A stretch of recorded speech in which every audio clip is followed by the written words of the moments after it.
Hello. If you were at the first Thanksgiving by Anne Kamma, illustrated by Bert Dodson. How it all began. In 1620, a small group of people landed on the coast of Massachusetts. They were the Pilgrims, and they had come from England to make a new home in America. At that time, there were no other Europeans living in New England. The Pilgrims were the very first to settle there. Their ship, the Mayflower, arrived late in the year. It was winter, and the settlers had to build their houses in the snow and freezing rain. Even their temporary home on the Mayflower was cold and damp. Everyone was coughing and getting sick. Many came down with pneumonia. By spring, half the Pilgrims had died. Only 52 people were left. 22 of them were children under the age of 16. The Pilgrims, however, refused to give up. They wanted to stay in Plymouth, but could they survive in this wild new land? Could they grow enough food? Would the Indians who lived there attack them?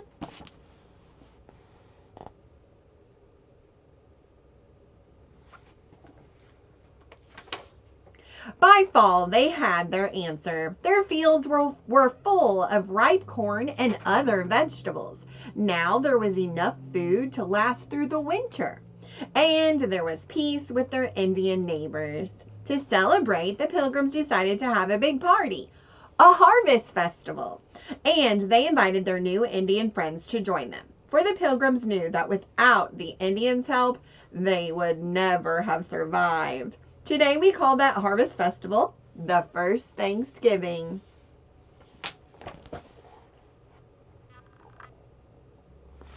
Why did the Pilgrims come to America? King James of England said that everybody had to belong to the Church of England. If you were caught criticizing the church or starting your own church, you were in big trouble. You could be sent to jail or even hanged. People who wanted to change or purify the Church of England were called Puritans. Most of the Puritans didn't want to leave the Church of England, but there was a small group that did. They wanted a separate church of all their own, so they were called Separatists. When the Mayflower sailed for America, half of all the Pilgrims on board were Puritan Separatists. They were going to America to find a safe place to worship. The rest of the Pilgrims on the Mayflower were not Puritans. They belonged to the Church of England. But life in England was very hard. Many people couldn't find jobs or buy land. Maybe in America, they thought, life would be better. Who had lived in Plymouth before the Pilgrims? The Patuxet Indians had lived in Plymouth for thousands of years. They belonged to the Wampanoag Nation, a tribe that lived in parts of Massachusetts and Rhode Island. Of course, it wasn't called Plymouth then. That was what the Englishman John Smith had named it when he visited in 1614. The Indians had always called it Patuxet, which means at the Little Falls. Every spring, the Indians came to Patuxet to farm and fish. Each family had to grow enough food for the cold months ahead. In the fall, after the harvest, everybody moved back inland to their winter homes. But a few years before the Pilgrims came, disaster struck. A great sickness killed most of the Indians along the New England coast. The sickness was brought by Europeans who had been fishing and traveling up and down the coast for about 100 years. The Indians had no natural defenses against this new disease. In some villages, so many died that there was nobody left to bury the dead. Skulls and bones lay scattered on the ground. This great sickness also killed the Patuxet Indians. By the time the Pilgrims arrived in Plymouth, nobody had lived there for 4 years. Did the Pilgrims have to clear the land? No, when the Pilgrims arrived in Plymouth, they found all the old cornfields that the Patuxet Indians had made.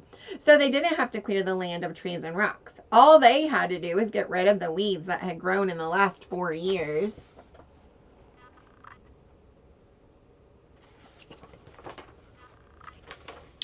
What would your house be like? Crowded. There were only 7 small houses to live in, so everyone had to squeeze in together. You might have had 4 or 5 extra people living with your family. Each house had only one room called the hall. The hall was your kitchen, bedroom, dining room, and your living room.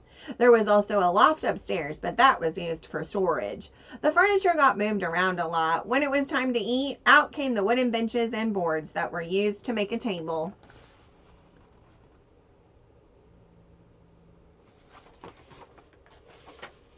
At night, the benches and boards were placed against the walls. Out came the lumpy mattresses, which were laid right on the cold dirt floor. If you were one of the lucky ones, your family might have a real bed. Your parents slept on top, and you slept in the trundle bed hidden underneath. It was like a big drawer that was pulled out at bedtime. Your house was dark inside. You couldn't see anything out of the tiny windows because they were made from oiled cloth, not glass. And it was smelly. The air was full of smoke from the fish oil lamps and from the big fireplace where something was cooking all day long. Would you go to school? There weren't any schools in Plymouth, but that didn't worry the Pilgrims. They thought you could be taught what you needed right in your own home. If you could write your name, do a little math, and read 1 page from the Bible, you were done with schooling. Of course, your religious instructions continued. In the evening, it was your father's job to explain the Sunday sermon and the Bible to you. When you got older, you would probably be able to read the whole Bible by yourself. There were no spelling rules or dictionaries in those days. You spelled a word the way it sounded to you. People might spell your name in many different ways.